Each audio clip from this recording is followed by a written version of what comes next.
नमस्कार मित्रों, हमारे चैनल में आपका स्वागत है। मित्रों, पुराणों में वर्णित रामायण काल में एक समय ऐसा भी आया जब भगवान शिव और भगवान राम का हुआ था युद्ध, और जिससे हो सकता था संपूर्ण पृथ्वी का विनाश। जी हाँ मित्रों, बात उस समय की है जब भगवान राम का अश्वमेध यज्ञ चल रहा था और भगवान राम के छोटे भाई शत्रुघ्न जी सेना सहित बहुत से प्रदेशों से होकर घोड़े सहित जा रहे थे। और भगवान राम की सत्ता के अधीन बहुत से प्रदेश आ गए थे। ऐसे ही बहुत से प्रदेशों में कई जगह घोड़े को पकड़ा गया और युद्ध हुआ, लेकिन अयोध्या की सेना उस समय बहुत शक्तिशाली थी, अतएव हर कोई उस सेना का मुकाबला नहीं कर सकता था और अंत में अपने घुटने टेक ही देता था। उस राज्य ऐसे ही बहुत से राज्य थे जो कि उस समय राम राज्य के अधीन आ गए थे, और लेकिन उस समय उस सेना में हनुमान, सुग्रीव, भरत और भरत पुत्र पुष्कल सहित बहुत से महारथी उपस्थित थे, जिन्हें जीतना देवताओं के लिए भी संभव नहीं था। उस समय यज्ञ का घोड़ा भ्रमण करता हुआ देवपुर जा पहुंचा, और जहां राजा वीरमणि राज्य किया करते थे। राजा वीरमणि अति धर्मनिष्ठ तथा महादेव के भक्त थे और श्री राम को का बहुत आदर किया करते थे। उनके दो पुत्र थे, रुक्मांगद और सुवांगद।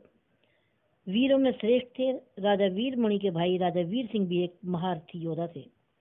राजा वीरमणि ने बहुत तपस्या करके भगवान शिव को प्रसन्न किया था, और देवों के देव महादेव ने भी उन्हें प्रसन्न होकर उनके राज्य की रक्षा का वरदान दिया था। तो भगवान शिव के द्वारा रक्षित होने के कारण इस राज्य पर भी कोई आक्रमण करने के बारे में सोच भी नहीं सकता था।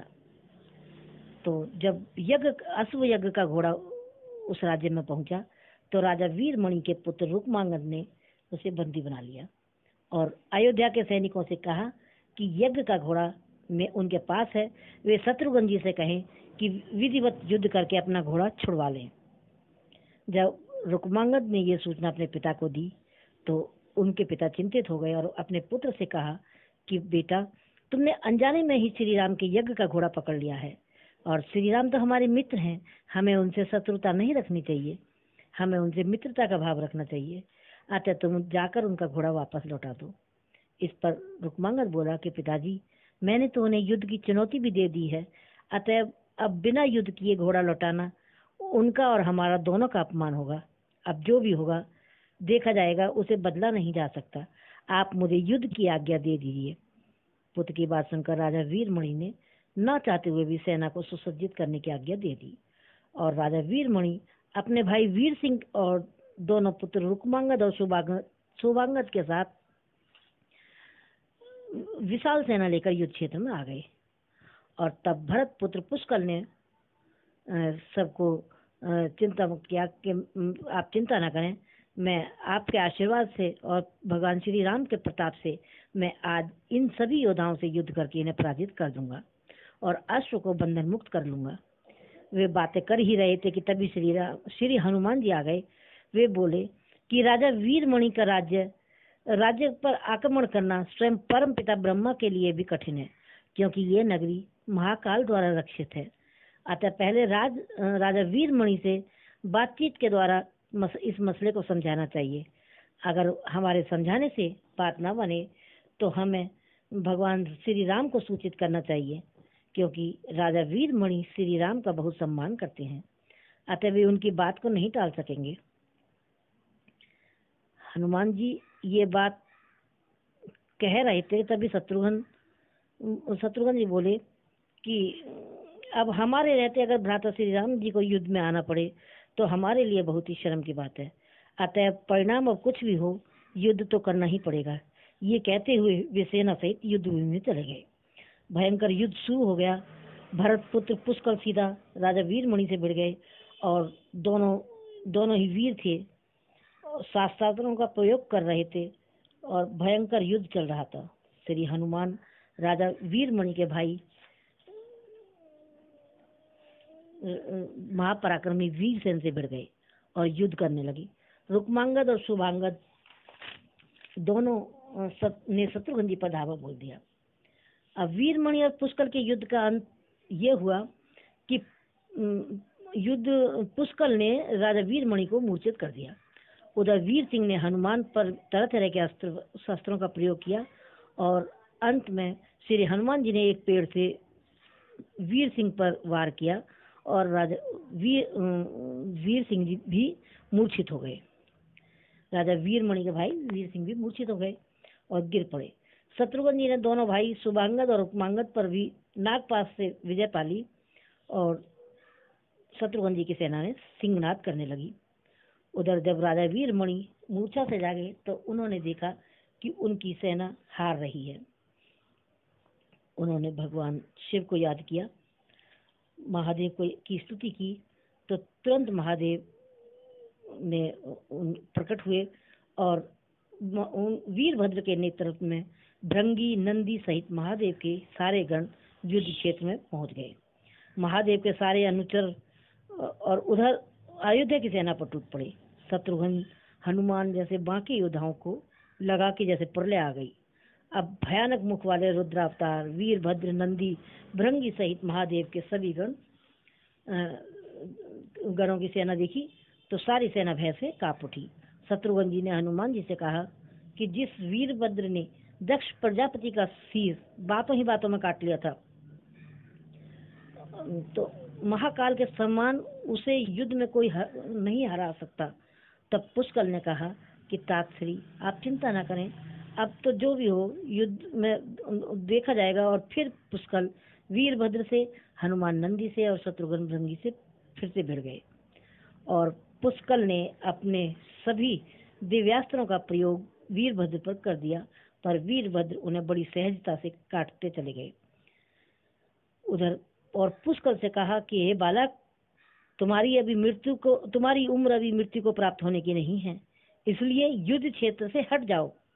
उसी समय पुष्कर ने वीरभद्र पर शक्ति से प्रहार कर दिया जो सीधे उनके मर्म स्थान पर जाकर लगा।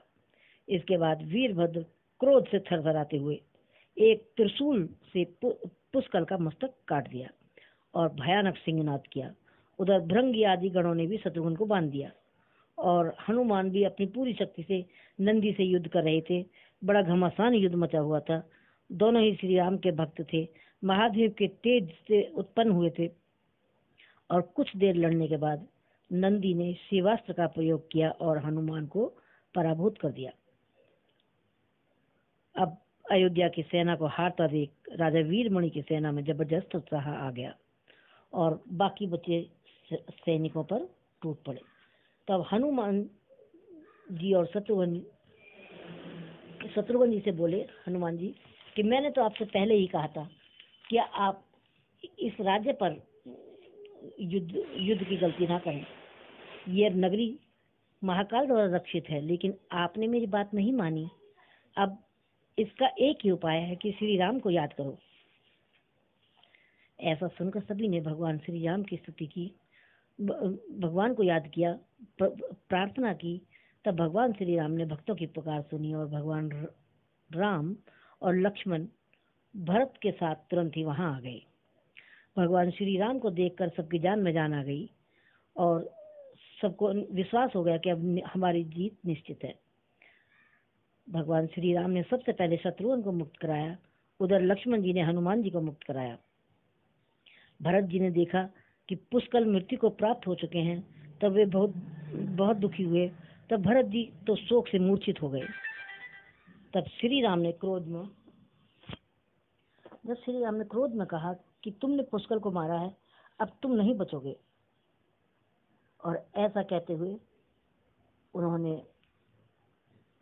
श्री राम जी की सारी सेना शिवगणों पर टूट पड़ी। परंतु जल्दी ही वे समझ गए कि शिवगणों पर साधारण शस्त्रों से विजय नहीं पाई जा सकती। इसलिए उन्होंने महर्षि विश्वामित्र द्वारा प्राप्त दिव्यास्त्रों से वीरभद्र और नंदी सहित सारी सेना को छिन्न भिन्न कर दिया। श्री राम ने जब शिवगणों के सामने तब शिवगणों को देखा जब शिवगणों ने देखा कि सेना हार रही है तो उन्होंने महादेव को पुकारा। महादेव तुरंत प्रकट हुए और इस दृश्य को देखने के लिए परमपिता ब्रह्मा सहित सभी देवता आकाश में स्थित हो गए। जब महादेव युद्ध क्षेत्र में आए तो उनका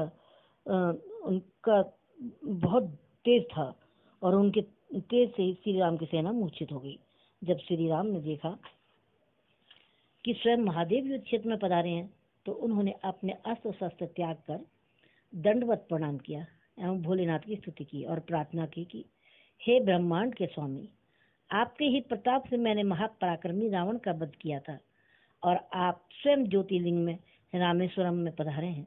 हम में जो भी कुछ भी बल है वह आपके ही आशीर्वाद से है और ये जो अश्वमेघ यज्ञ मैंने रचाया है ये भी सब आपकी ही इच्छा से हो रहा है, इसलिए कृपा करें और युद्ध का अंत करें। तब भगवान शिव ने कहा कि आप मुझसे युद्ध कीजिए और मुझे युद्ध में संतुष्ट कीजिए। तब भगवान भोलेनाथ की इच्छा जानकर भगवान श्री राम ने उनसे युद्ध किया और कहा चाहे मंगलो युद्ध किया।